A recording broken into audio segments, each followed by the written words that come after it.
Hugo Bernalicis, député La France Insoumise du Nord. Merci beaucoup d'être avec nous. Ah oui, bah moi aussi, j'avais pas que vous qui pouvez ça dans le compte. vous avez... J'ai vraiment les deux Hugo à la tablette. Non, et il faut Franchement, dire c'est un que, miroir. alors, attends, Hugo Bernalicis était quand même un des premiers députés à avoir été sur Twitch. Excuse-moi, c'est Oui. le député Twitch. Le député il y en a Twitch. qu'un seul. Et j'ai un petit message personnel pour vous. J'ai croisé Denis Masséglia qui vous demande à quand la revanche. Ben, quand Riot sera d'accord, parce que franchement, on a essayé parce qu'on les a revus. Moi, j'ai vu. Sur League of Legends, Voilà, on, ouais. Vous aviez on perdu parle pour 2-0. tous ceux qui n'ont pas suivi. Je veux bien que vous éclairiez la lanterne de ceux qui ne jouent pas à Ouais. League of Legends, s'il vous plaît. Riot, À c'est LoL. l'éditeur de League of Legends, qui est un Ouais. jeu vidéo. On avait fait effectivement parce qu'on est tous les deux dans le groupe d'études jeux vidéo, Denis en étant le président, et on avait décidé de faire un BO3 pour les intimes, enfin des matchs de League of Legends ensemble. Pour pouvoir populariser l'idée que l'Assemblée nationale et les politiques devaient s'intéresser à l'univers des jeux vidéo pour plein de raisons, ne serait-ce que juste d'un point de vue économique, c'est la première industrie culturelle du pays, donc rien que pour ça, on devrait pouvoir s'y intéresser. Et ça avait très très bien fonctionné. Bien qu'on ait perdu, mais je ne reviendrai pas sur les méthodes douteuses de Denis et de son équipe, évidemment. Voilà. Sauf que du coup, déjà à l'époque, l'éditeur Riot, il nous avait dit ouais, non, on n'est pas trop chaud pour que ce soit de la politique, donc on avait vu qu'on était députés sans afficher nos couleurs politiques. Ah oui, Twitch. Et on les a revus parce qu'ils nous ont invités au LEC à Montpellier il y a un an et demi. Là, ils ont refait l'invitation, je ne sais plus dans quel cadre, je crois que c'était les Worlds, mais on n'était pas dispo, enfin, c'était le bazar ici avec le budget. Et du coup, je leur ai posé la question, est-ce que vous pouvez être un peu plus cool pour qu'on puisse refaire ça, pour avoir un set? Est-ce qu'il faut l'autorisation du... C'est pas... Alors, en théorie, en pratique, si on leur avait pas demandé leur avis, ils auraient pas forcément capté le truc et fin de l'histoire. En théorie, oui, là, ils sont propriétaires ils ont la propriété intellectuelle de leur jeu. Donc, si demain ils veulent nous réclamer des droits, nous empêcher de diffuser, etc., ils peuvent le faire. Comme n'importe quel streamer. Aujourd'hui, il y a une zone grise en fait pour les streamers en mode les éditeurs laissent streamer non légalement, je ne vais pas dire illégalement, mais non légalement, et c'est eux qui peuvent couper le robinet quand ils veulent. Du streamer, ce qui pose un problème. Il faudra peut-être faire une proposition de loi à l'occasion. Bref. En tout cas, l'invitation est lancée à Denis Masséglia. On va revenir à un sujet beaucoup plus terre à terre. Donc, comme on le disait tout à l'heure, l'actu du jour, c'est cette CMP qui se tient sur le budget de la sécurité sociale, avec en perspective potentiellement un 49.3, une motion de censure qui pourrait s'en suivre. Hugo Bernalicis, est-ce qu'à Noël, on aura toujours Michel Barnier avec nous, tant que Premier ministre?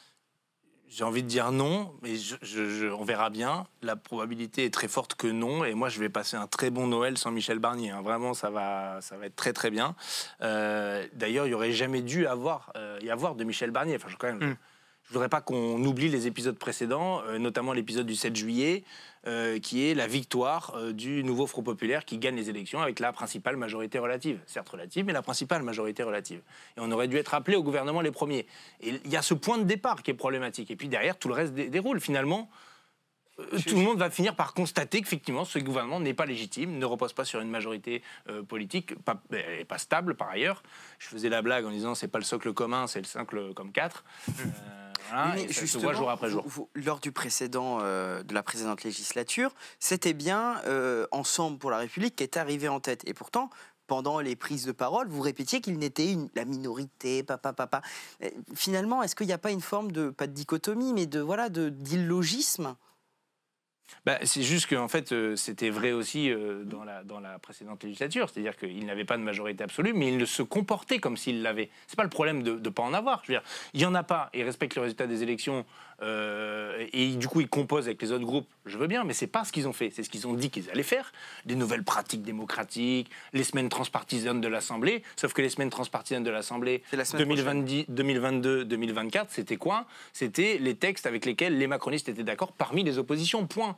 C'était pas du tout. Si toutes les oppositions ensemble étaient d'accord sur un texte, les macronistes ne le mettaient pas à l'ordre du jour, par exemple. Voilà. Donc c'est pas sincère, voilà, c'est pas véritable. Donc nous, on appuyait là-dessus en disant attendez, vous pouvez pas faire du passage en force, vous pouvez pas faire des trucs tout seul, vous pouvez pas faire l'abrogation de la retraite à 64 ans contre le pays tout entier, pas l'abrogation justement, la retraite à 64 ans contre le pays tout entier. Ouais, lapsus pas révélateur parce qu'on va abroger demain. Allez, Lavar, on clip le chat. Ça y est. Et justement, Michel Barnier, hier, il dit en gros, si mon gouvernement est censuré, la tempête après moi, une manière de dire, est-ce bien responsable de censurer gérer un gouvernement alors que on est en situation de crise économique et financière. Mais en fait, ce qui n'est pas responsable, c'est de maintenir un gouvernement qui n'a pas de légitimité démocratique. C'est l'essence même d'une démocratie et de la souveraineté populaire. Si vous dites, en fait, on fait des élections, mais ça n'a pas de conséquences. Là, c'est un problème majeur parce que vous avez deux éléments. Quand même une différence entre Gabriel Attal et Michel Barnier en termes d'orientation politique.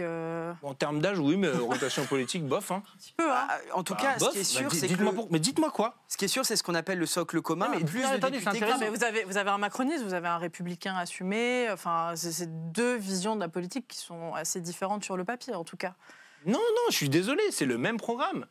C'est d'ailleurs pourquoi on avait toujours dit que finalement il y avait une très forte convergence entre la droite LR et les macronistes déjà dans la séquence 2022-2024 et qu'on pouvait pronostiquer qu'ils allaient recomposer leur majorité là-dessus, puisqu'on a toujours dit, moi le premier, qu'Emmanuel Macron avait siphonné, absorbé la droite et son programme sur la séquence 2017-2022 et que l'aboutissement de tout ça, c'est la fusion-absorption, quoi. Juste les Républicains le font pas parce que en politique il y a plein de choses qui jouent dedans, des affects, des égos, des êtres humains, des histoires politiques plus longues, etc. Mais je suis désolé, la plupart des textes des macronistes sur 2022-2024 ont été votés par LR, et même par une bonne partie du RN. Oui, mais donc, ça, franchement, comme argument, enfin, je veux dire, le RN a dit qu'ils allaient voter, par exemple, l'abrogation de la réforme de retraite demain. On ne va pas faire des liens en disant LFI et RN sont sur un même plateau. Non, mais c'est pas. Je veux juste. Sur le même. Mais excusez-moi, il y a une petite distinction entre les oppositions se regroupent pour refuser un texte du gouvernement et se retrouver en positif pour proposer un texte pour aller dans une direction. Et il y a des textes qui sont votés à l'unanimité dans l'hémicycle. Hein, voilà, ça arrive aussi. Bon, et alors, parce que tout le monde s'est dit, c'est Hier, vous avez voté contre. Quoi? Contre non, parce que c'était la oui, mais c'est une déclaration, c'est même pas un texte. Sais, non, mais parce que si, il y a des gens qui vous le reprochaient, il y a des gens qui vous disent vous avez été pour le Mercosur, du coup. Oui, mais ils n'ont pas compris. Mais c'est intéressant parce que du coup, si on avait voté pour, notre message, il passe pas. Au moins, ça crée une distinction. Ils disent, mais pourquoi ils ont voté contre cela? Ils sont pas censés être contre les insoumis. Bah si, on est contre le Mercosur. Justement, parce que nous, on est complètement contre un Mercosur, quel qu'il soit, qu'il y ait des clauses miroirs ou pas. Ce qui n'est pas le cas du gouvernement, ce qui n'est pas le cas d'un certain nombre de personnes qui ont voté la déclaration d'hier. Ils sont pour un autre Mercosur. Pour vous distinguer.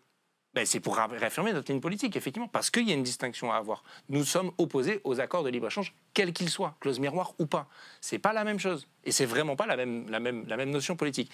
Mais je reviens sur la majorité. Gabriel Attal, par exemple, il propose son texte sur la délinquance des mineurs. C'est examiné hier en commission, et ce sera bientôt dans l'hémicycle. C'est un texte de convergence de tout le socle commun, qui est un texte bien à droite, bien identifié, et qui reprend des propositions historiques du programme du Rassemblement national aussi. Voilà, et donc qu'est-ce que vous voulez que je vous dise là-dessus? Ils sont d'accord entre eux sur ces thématiques-là, sur les thématiques sécuritaires, etc. Ils sont d'accord entre eux. Je ne peux pas faire d'autres constats que celui-là. Donc, il faut le mesurer en termes de dynamique politique, de dynamique électorale derrière. C'est pourquoi Éric Ciotti peut faire son mouvement vers le RN sans que... alors nous, on est choqués. En fait, non, on n'est pas si choqués que ça, parce qu'on se dit, oui, en fait, c'est la suite logique de l'histoire. Et oui, c'est la suite logique de l'histoire. Et parce que le terrain a été préparé en amont. Quand le terme de grand remplacement commence à émerger dans la bouche de dirigeants de LR, on se dit, tiens, commence à y avoir des convergences dans les termes, dans les analyses. Quand dans la Macronie elle-même, dès Gérard Collomb, on explique qu'il y a des vagues migratoires, une submersion migratoire, qui est d'habitude des mots qui ne sont employés qu'à la droite assez dure ou à l'extrême droite, alors que lui-même venait du Parti socialiste. Voilà, il faut l'analyser comme c'est, en tant que tel, en fait. Il y a quelqu'un qui pose la question, qui anticipe un peu le après Barnier, qu'est-ce qu'il y aura après Barnier, en demandant Lucie Castet, toujours OK pour lui, ou bien on passe à quelqu'un d'autre. Notamment, je pense qu'il fait aussi référence au fait que, par exemple, Boris Vallaud ait dit nous, on ouvre vers l'arc républicain. Pour être précis, Vallaud ne fait que reprendre la tribune de Philippe Brun, qui est député socialiste, qu'il avait sorti en juillet, si ma mémoire est bonne. Voilà, donc il redonne cette idée. Il n'est pas sorti comme ça nulle part. Ça a l'air de bien se passer avec les socialistes en ce moment, en tout cas. Comme ça. On n'a pas trop convergé sur l'abrogation de l'apologie du terrorisme, par exemple, mais on y reviendra après. On en reparlera, je pense. C'est-à-dire que c'est eux qui l'ont mis en place, donc c'est quand même un peu compliqué, comme le nouvel usage des armes à feu pour les policiers sur les refus d'obtempérer. Il y avait déjà eu un petit précédent en la matière. Une petite Mais oui, mais c'était pour Bernard Cazeneuve, un peu le sel. Un peu de sel. Il y a un peu de sel. Mais moi, j'y ai passé 1 an et demi de ma vie politique. C'était un de mes premiers engagements d'être au Parti socialiste. Je sais pourquoi je suis parti. Et je sais pourquoi j'y retournerai pas. Vous y étiez quand 2012-2013. Ça ne nous rajeunit pas. Non. Ah ouais. Non, mais ce qui est très drôle, c'est que par exemple, au PS, il y a Céline Hervieux, qui est députée maintenant, qui s'est engagée grâce à François Hollande. Et là, Ça on a existe un, encore. et on a un Je vous dis député. des conneries. Je vous dis 2012-2013, c'est 2007-2008. En plus, je dis n'importe quoi. Ah oui, c'est pas la. 2007-2008, c'était. Ah oui, J'avais 9 ans, j'avais 11 ans. donc 9 ans. Non, c'était Ségolène Donc, Royal. sur cette idée de Oui. Boris Vallaud, on revient à la Non, question de... Non, on garde Lucie. Mais pourquoi il faut garder Lucie Castet? Parce qu'on s'est mis d'accord pour que ce soit elle première ministre. Si on commence à rediscuter de ça, on donne 2 mauvais signaux. Un premier mauvais signal en disant ah bah finalement vous étiez d'accord, mais vous n'étiez pas vraiment d'accord. Mais on sait que vous n'êtes pas vraiment d'accord. Mais attendez. Pardon, hein. J'en viens au fait. Ouais, d'accord, mais. Non, mais pour le coup, d'habitude, les socialistes, ils sont là, faut de la stabilité, il faut pas foutre la pagaille, etc. Bon, bah là, c'est raté. Hein, voilà. C'est raté, parce qu'ils fichent eux-mêmes la pagaille, et pour une raison qui, pour moi, est problématique. Et deuxième élément, on va refaire des réunions pendant 3 semaines pour arriver à quoi? Au Ça même va résultat. durer longtemps. Hein, Parce que c'est eux qui l'ont ces proposé. Hein. Nous, on avait des candidates et des candidats. Et par principe, c'était non. Voilà. Bon, bah alors, qu'est-ce qu'on fait C'est quoi leur meilleure option? La vérité, c'est qu'ils ne veulent pas, ils ne veulent plus pour certains de Lucie Castet, parce que vous avez vu ce qui a été proposé par Boris Vallaud. Alors, justement, c'est pas très. Il a fait des phrases très longues pour expliquer. Pacte de non-censure dans l'arc républicain. Voilà, pacte de non-censure dans le cadre de l'arc prochaine républicain. dissolution, surtout aussi. Jusqu'à la prochaine dissolution, on peut rajouter. Vous avez d'autres mots pour mettre dans la phrase? Non, mais parce que c'est un vrai sujet. C'est ça. On met Non, que mais des c'est un longs mots. sujet. Non, parce que moi, encore une fois, Éric Coquerel ne m'a pas répondu lundi. Il a botté en touche. Mathilde Panot a dit dimanche sur BFM, soit Lucie Castet, soit Macron démission. Très bien. Imaginons, il y a Castet. La logique fait que si vous respectez ce que vous dites, après le DPG, il y aura un vote de confiance. Assez logiquement, ce sera ciao. Et ensuite, imaginons... Non, parce que le vote de confiance ne produit pas la censure. Il dit juste qui est dans la majorité et qui est dans l'oppo. Oui, mais la logique, c'est que s'il n'y a pas vous disiez vous-même que si la confiance n'était pas votée pour Michel Barnier, il devrait s'en aller. Donc assez logiquement, s'il n'y a pas la confiance pour Castet, elle devrait partir. Non, si on suit votre logique. Un peu plus non, c'est un peu plus compliqué que ça. Non, c'est pas ce qu'on avait dit pour Michel Barnier. On a dit il doit s'en aller parce que c'est le NFP qui a gagné. On devrait être d'abord appelé à gouverner le pays comme font toutes les démocraties parlementaires en Europe. On prend le premier et s'il n'arrive pas, s'il tient pas, on prend les suivants. On nous dit article de la Constitution, il ment ou il a tort juridiquement. Qui, article 50 de la Constitution? Gouvernateur, qui dit bien sûr que si, article 40 de la Constitution, il ment 50. Ou il a tort juridiquement. Non, le vote sinon, vous seriez pris un 49-2 comme vous avez fait pour Barnier qui a refusé la... Donc au final... Non, mais c'est pas pareil. Un vote de la confiance n'entraîne pas la démission du gouvernement, je maintiens. Il y a débat dans le chat en tout cas. Non, mais il n'y a pas de débat, ok, peut-être dans le chat, mais vis-à-vis de la Constitution, je suis désolé, il n'y a pas de débat. Par contre... On n'a pas un collab qui peut nous ramener la Constitution. On l'a sur nos tablettes, en vrai, si on a c'est pas faux. Google, ou sur n'importe quel autre moteur de recherche. Google. Mais du coup, je reviens à ce que vous dites. S'il y a Macron vous avez dit l'oppo. J'avais jamais entendu ça. L'oppo, pour l'opposition. L'oppo, la major. Oui, mais... Non, mais du coup, imaginons, Macron démission. On a un nouveau président. On ne sait pas qui c'est. Bref. Qu'est-ce qu'on fait pendant 6 mois avec ce nouveau président qui, on ne sait pas qui sera, ce sera peut-être Marine Le Pen, ce sera peut-être Jean-Jacques Mélenchon, on ne sait pas qui c'est. Pendant 6 mois, le nouveau président ne peut pas dissoudre. Qu'est-ce qu'on fait d'abord, la première question, c'est est-ce que la gauche va s'unir si Emmanuel Macron démissionne? Oui, alors ça... Bon, bref. Donc, non, mais moi, c'est pas ma question. Moi, ma question, c'est qu'est-ce qu'on fait pendant 6 mois? Non, mais je pense que c'est qu'est-ce qu'on fait pendant ces 6 mois avec ce nouveau président? On ne sait pas qui c'est. Qu'est-ce qu'on fait? Est-ce qu'on fait comme propose ce que propose Boris... Non, pas toi, mais Boris Vallaud. Monsieur le Président. Mais est-ce qu'on fait ce qu'a proposé Boris Vallaud, qui pourrait être une solution? Vous êtes opposé, c'est votre droit, mais qui pourrait être une solution? Parce que c'est vrai que Mathilde Panot, elle est fine politique. C'est qu'effectivement, elle se place, c'est Castet ou démission. Mais il y a une troisième voie qui est possible, et c'est celle qui est proposée par Boris Vallaud notamment. Qui ne vous convainc pas, et ça je l'entends. Non, mais c'est parce que ça dépend pour faire quoi et quel programme politique. C'est ma question, qu'est-ce qu'on fait? Non, mais on a été élu. La première question, du coup, c'est l'union de la gauche ou pas l'union de la gauche? Désolé, on n'a pas le temps. Si vous voulez faire un débat entre vous, on vous laisse, nous on va prendre un truc. Parce que d'autant qu'il nous reste 15 minutes et on a des maxi-sujets, comme par exemple accessoirement l'abrogation de la réforme des retraites. C'est pas ma réponse du coup. Donc, non, mais d'un mot, en fait, là, ça pourrait être réglé s'il y avait un gouvernement du nouveau Front populaire et qu'Emmanuel Macron demande à ses troupes de ne pas nous censurer. C'est ça la seule combinaison qui est stable. C'est qu'Emmanuel Macron reconnaisse le résultat des élections et assume d'être un groupe d'opposition. Donc que Macron devienne votre béquille. Ben oui, exactement. Exactement. Mais sauf que dans l'hémicycle, on ne lui demande pas de voter nos textes. Juste de laisser le gouvernement faire. Et après, à nous de trouver les points d'équilibre pour faire passer les textes qu'on pense pouvoir faire passer. Et puis sinon, après, il y a des décrets qui peuvent être pris. L'augmentation du SMIC à 1 600 €, on l'a annoncé, c'est notre programme, on a gagné sur cette base-là. On ne prend personne en traître. Et après, vous n'avez jamais fait de cadeau aux macronistes, pourquoi ils vous en feraient? Mais parce qu'il paraît que ça les intéresse, la stabilité du pays. Il faudrait savoir. C'est que quand c'est eux qui dirigent la stabilité du pays? En politique, c'est souvent. Ouais, mais juste, d'accord, mais sauf qu'en fait, s'ils voulaient avoir une raison supérieure en politique de l'État, de la stabilité, garant des institutions, je crois qu'il est le président de la République au titre des articles de la fameuse Constitution dont on parlait tout à l'heure. Peut-être s'il était inspiré par cette Constitution et ce qui est écrit dedans, même si je la combats en l'état actuel de sa rédaction, peut-être que c'est ça la conclusion à laquelle il arriverait. Quand il y avait des cohabitations par le passé, c'est bien ça, c'est que le président il est là en place et puis il ronge son frein. Alors il y avait des majorités plus nettes, c'est pas exactement les mêmes scénarios, je vous l'accorde, mais n'empêche que il jouait pas forcément la confrontation. On va sur l'article 50. J'ai l'article 50. On fait un putsch contre Hugo pour passer à la lorsque l'Assemblée désapprouve le programme ou une déclaration de politique générale du gouvernement, le Premier ministre doit remettre sa démission au président de la République. Mais il a le droit de ne pas l'accepter. Oui, voilà. Voilà. C'est tout. Il y a des missions. Merci Hugo, on passe à la PPL. On va terminer sur ce sujet-là pour reprendre sur l'abrogation de la réforme des retraites. On rappelle, demain, niche LFI, on commencera par le texte pour abroger la réforme des retraites à 64 ans. Texte sur lequel le socle commun a déposé pas loin de 1000 amendements. C'est de l'obstruction qu'ils sont en train de faire? Oui, ça s'appelle de l'obstruction, surtout dans le cadre d'une niche parlementaire. Parce que je rappelle, une niche parlementaire, c'est une journée, c'est 9h minuit. Si j'avais 3 semaines devant moi, je vous dirais non, mais il a vous vous en foutrez, Ah ouais, pas de problème, moi, je suis prêt à en parler pendant le temps qu'ils veulent. C'est pas faire enough, en fait. C'est ça que vous leur reprochez, surtout. C'est de l'obstruction. Voilà. Non, mais l'obstruction, vous l'avez faite aussi pendant la réforme des retraites. Oui, mais c'est pas faire enough parce que la niche, elle dure de 9h à minuit et que c'est pas nous le gouvernement. Faire de l'obstruction quand vous êtes l'opposition sur le temps du gouvernement, il a le calendrier à sa disposition, il peut étaler sur 2 mois, 3 mois, et nous ce qu'on dit, on n'est pas à 1 mois, 2 mois près. Nous aussi, on est à une journée près, en fait. Si on est à une journée près, c'est pas la même chose, en fait. Et puis surtout, il me semble, normalement, en général, c'est l'opposition qui fait de l'obstruction. Il faut que j'en déduise quoi? Ils sont opposés à votre texte.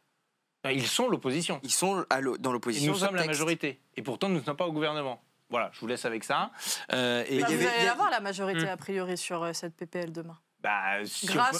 Notamment, oui, si vous allez au vote, mais Thomas Ménager nous disait qu'en vrai, lui, il pense que ça ira pas jusqu'au bout. Vous pensez que ça peut arriver au bout avec ces amendements? J'ai encore un petit doute. Alors, je vous fais le calcul mathématique assez rapide. Il y a 680 minutes, je crois, dans notre niche. 690 minutes. 12h30. 11h30, ouais. 11h30, pardon. 690 minutes. Vous retirez 90 minutes de discussion générale, 1h30 entre le gouvernement, moi, le rapporteur, chaque groupe. Ça fait à peu près ça. Je vois large, d'ailleurs, pour cette discussion générale. Il reste 600 minutes, OK? Si on passe 4 minutes par amendement, OK? 4 minutes, normalement, on a 2 minutes pour le défendre. Et ils peuvent même relever la main, les députés, pour refaire 2 minutes de réplique. J'ai même pas encore parlé du rapporteur et du ministre, OK? Il suffit d'avoir 150 amendements pour ne pas aller au vote, pour aller jusqu'à minuit, en fait. OK? Il y en a 900 qui sont déposés. Voilà, c'est tout. Il y a des amendements qui risquent de tomber. Ah non. Ils les ont rédigés pour pas que ça tombe, justement. Les amendements de date, par exemple, s'il y a une date qui est adoptée, toutes les autres amendements de date tombent. On va pas adopter la date de 2050 pour leur faire plaisir. Mais en fait, les amendements de date, il y en a quelques-uns, mais c'est pas la majorité. La majorité, c'est des amendements soit de réécriture générale de l'article qui remplacent par les objectifs de la nation, enfin des phrases un peu bidons. Du titre, par exemple. Du titre, des amendements en rapport, des amendements, donc ce qu'on appelle des articles, enfin des amendements additionnels après l'article 1 ou après l'article 2. Ceux-là sont examinés un par un. Et donc voilà, donc c'est tout. Ce qui me fait sourire d'une certaine manière, c'est qu'ils sont entre deux en disant on ne fait pas de l'obstruction, on veut avoir le temps du débat. Mais je comprends pas, vous attendez quoi de la Macronie qui a voté pour cette réforme? Moi, rien, je n'ai rien d'eux. Alors, ça sert à quoi de crier à l'obstruction? C'est le jeu politique. Alors, c'est pas faire enough. Mais est-ce que c'est pas le jeu politique de crier à l'obstruction? Non, mais je vois en l'action. Est-ce que c'est moi qui suis à l'envers ou est-ce que c'est le monde?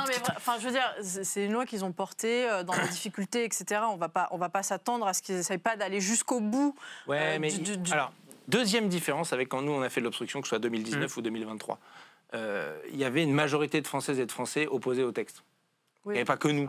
Bah ouais, mais ça compte un petit peu dans une démocratie. Il paraît. Moi, j'ai encore une fois, vraiment, qui suis-je pour dire que la souveraineté du peuple est au-dessus de tout, mais je rappelle quand même que c'est ça les éléments. Donc, ils font de l'obstruction pour maintenir un projet, une loi qui est largement refusée par les Françaises et les Français, sur un gouvernement qui n'est pas légitime, qui n'a pas gagné les élections, qui a fait avec un chef de gouvernement dont le parti a fait 6%.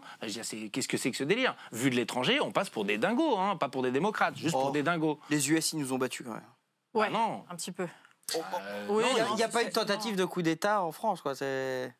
Non, certains diraient qu'il y a un coup d'État permanent, mais je ne connais pas mes sources. Oui, il est vrai. Je suis désolé, mais je cite les termes et les grands mots. Mais c'est ça quand même le sujet de demain, c'est qu'ils ne vont pas assumer de faire de l'obstruction. Moi, je préférais qu'ils assument. Ils disent oui, on veut le défendre coûte que coûte, notre projet de loi, enfin notre retraite à 64 ans, etc. Ils sont dans cet entre-deux. Donc j'ai un petit doute sur le fait qu'ils soient en capacité de tenir jusqu'à minuit. Parce que l'obstruction, ça s'organise. Il faut l'assumer. Il faut prendre la parole. Il faut assumer de des fois répéter 8 fois, 10 fois la même chose. On verra. Moi, on verra. Qu'est-ce qui vous ferait retirer le texte? Rien. R-I-E-N. Et j'ai discuté avec un président de groupe là aujourd'hui qui m'a dit que vous avez fait une petite connerie selon lui, c'est-à-dire parce que vous allez aller jusqu'à 22, 23 heures au moins avec le texte, vous n'aurez pas le temps d'adopter d'autres textes. Ce président de groupe disait, c'est dommage, ils auraient pu mettre par exemple la PPL sur le consentement, qui aurait pu... Ah non, elle était rejetée en commission, donc pour le coup, c'est pas le bon calcul. On ne sait jamais, sur un malentendu à l'Assemblée... je préférais que ce soit bien entendu que mal entendu. Bien entendu. Mais est-ce que... Ou mettre un autre texte qui aurait été examiné vite, une PPR-CE, par exemple, je me souviens que pour votre précédente niche, je crois que c'était celle de Jean-Philippe Oui, mais l'idée, c'est vraiment de voter l'abrogation. L'Assemblée nationale ne s'est jamais prononcée sur cette réforme. Il y a quelque chose de très fort et très symbolique. Demain aussi, vu l'obstruction. Par contre, ce qui est là où les macronistes, à un moment donné, peut-être qu'à l'usure, on finira par les avoir, mais c'est que le texte, on l'examinera jusque là où on peut, et puis il sera repris dans une autre niche par un groupe l'année prochaine. Mais du coup, et on le reprendra là où on l'a laissé. Une journée pour changer la vie, si vous n'adoptez rien, ça changera la vie de personne. Je suis d'accord avec vous. Donc c'est une petite com un peu mensongère. Mensongère, mais ça dépendra qui aura fait en sorte qu'on ne change pas la vie. Donc c'est de la com politique. Oui, mais quand on fait de la politique, il y a aussi de la communication. Il faut le dire. Mais vous dites ça comme si c'était un truc masqué, mal, pas bien, la communication politique. Je trouve, à titre la communication politique est consubstantielle de la politique. Je sais bien, mais moi qui suis l'Assemblée nationale, ça se passait à l'abri des regards, ce serait pire. Les gens qui ne connaissent pas le fonctionnement de l'Assemblée nationale, ils vont dire, mais tous ces textes, ils sont géniaux, ils vont tous être adoptés. Sauf que dans le fonctionnement, ça ne marche pas comme ça. Et est-ce que vous ne risquez, et ça c'est une question que je voulais vous poser aujourd'hui, est-ce que à donner trop d'espoir aux gens, et vous avez raison de le faire, c'est votre combat politique, vous avez tout à fait raison de le faire, politiquement parlant. Est-ce que vous ne risquez pas de décevoir, et même si vous arrivez au pouvoir avec toutes vos promesses, si vous n'y arrivez pas, c'est une crainte que j'ai, est-ce que vous ne craignez pas que ça vous pète à la tronche? J'ai un député macroniste qui m'avait dit, vous inquiétez pas, si en gros si le NFP gagne, je serai dans la première charrette s'il y a une révolte populaire, mais qu'il fasse attention à ne pas être dans la deuxième.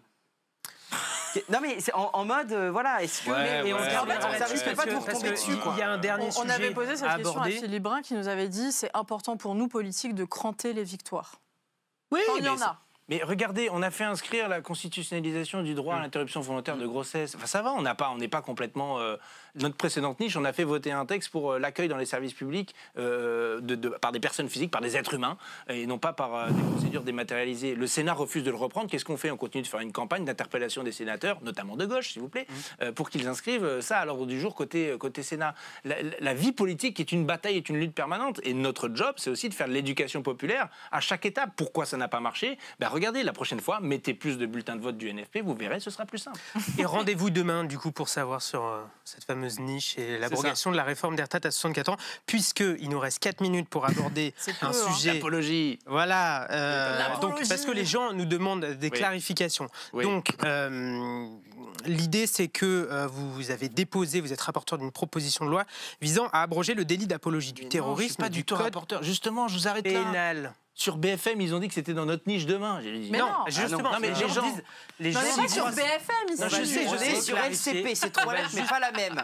C'est trois lettres, mais pas la même. Le premier signataire. Oui, on va juste préciser, parce que justement, les gens disent pourquoi est-ce que c'est pas dans la niche de demain. Voilà, est-ce qu'on peut reclarifier un peu le truc, notamment droit de presse. Oui, est-ce qu'on peut parler du timing aussi? Ok. Alors, d'abord la reclarification. Je vais essayer de faire dans l'ordre.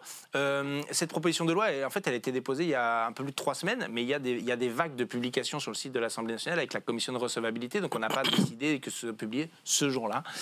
Voilà. Il y a 3 semaines, il n'y a pas si longtemps que ça non plus. Non, mais je ne dis pas que c'était il y a longtemps, mais juste moi-même, quand j'ai vu que c'est sur les réseaux sociaux qu'on commençait à parler de moi et de ma proposition de loi, j'ai fait quoi voilà. J'ai fait quoi? Tu t'es déjà passé à autre chose. Non, mais parce que c'est la première fois où j'ai vraiment une polémique, alors que j'ai pas communiqué dessus au préalable, j'ai pas ouvert la bouche, j'ai rien fait. C'est votre nom en premier. Non, mais j'assume. Non, je suis pas en train de. Je vous explique que c'était pas prévu. Moi, mon plan com de cette semaine, c'était l'abrogation de la retraite de 64 ans. Ok.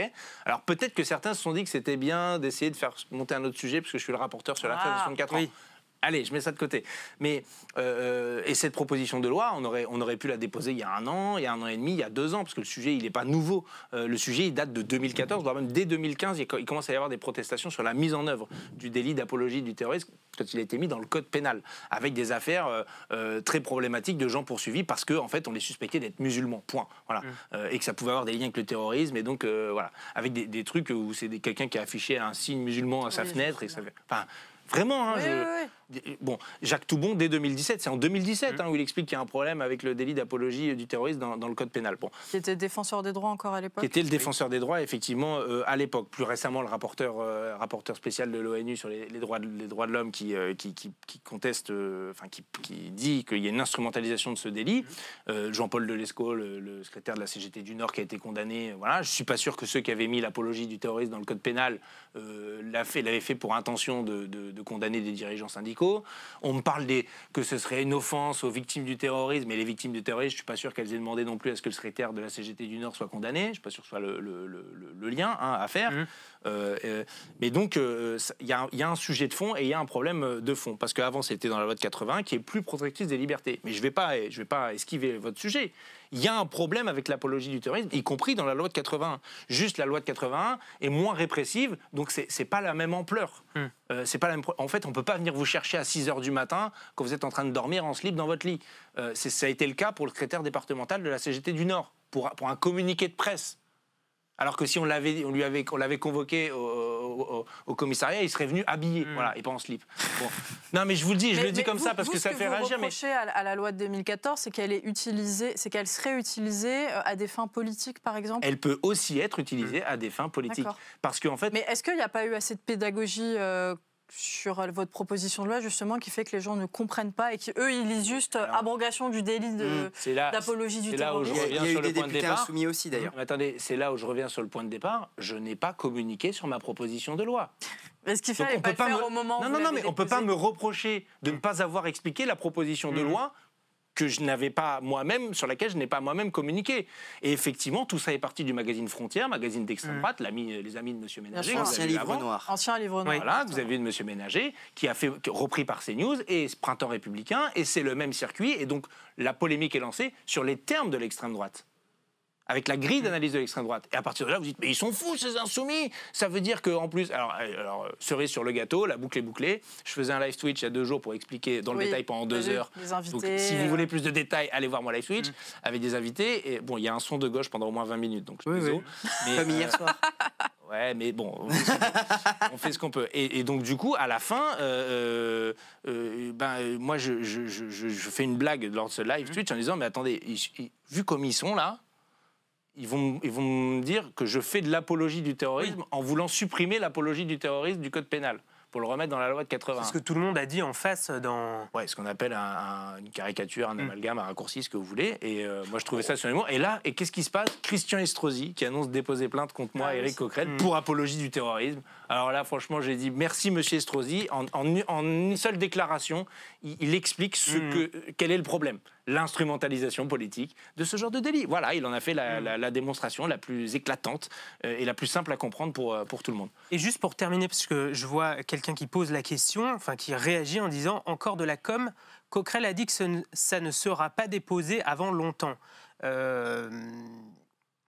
Du coup... Mais parce qu'en fait, je vous l'ai dit, on a une niche par an. Une journée par an. À un moment donné, on hiérarchise les batailles politiques qu'on veut mener. Oui, c'est plus important d'abroger la retraite à 64 ans, qu'on va mettre à l'heure du jour de 9h à minuit, que d'abroger le délit d'apologie du terrorisme dans le code pénal. Est-ce que pour autant, il n'y a pas de sujet avec le délit d'apologie? Bien sûr qu'il y en a un. J'ai déposé un texte sur le mécanisme de régulation carcérale. Il n'y a pas eu de polémique encore, pourtant je l'ai redéposé. Donc si quelqu'un cherche une polémique... Vous avez invité, vous n'étiez pas venu. Ça serait tardé. Ouais, mais chaque jour suffit sa peine. C'est moi la peine? Ah non, c'est mon agenda. C'est mon agenda. Mais du coup, sur la régulation carcérale, il y a un vrai sujet. Et pour le coup, je ne le mets pas à l'ordre du jour parce que je sais que ce ne serait pas adopté en l'état des rapports de force. Donc je prends des rendez-vous avec les uns, les autres pour essayer de convaincre, etc. Mais le texte, il est là. Il est là, il y a une base, on peut discuter. Vous le gardez pour la niche de l'année prochaine? L'apologie du terrorisme? Oui. Non. Éric Coquerel sur le plateau, encore une fois, de l'indice politique, a dit que c'était pas pour demain la veille parce que en semaine transpartisane, ça semble mal barré. Mal barré. Mais il y a un vrai sujet et c'est ça, et c'est dingue parce que la polémique est en train un peu de s'éteindre. Ou alors on m'interroge plus moi, je reçois plus de messages, voilà, clairement depuis 2 jours. Par contre, je vois les autres parler de moi. C'est que vous captez pas ça surtout. Ouais, c'est ça. Mais j'ai ma petite idée sur le sujet et parce que les gens commencent à comprendre qu'il y a un sujet, Marc Trévidic, etc. Et que du coup, c'est moins vendeur. La censure, etc. Donc on passe à la suite, on va terminer là-dessus. Je suis désolé de vous couper en plein pendant un sujet passionnant.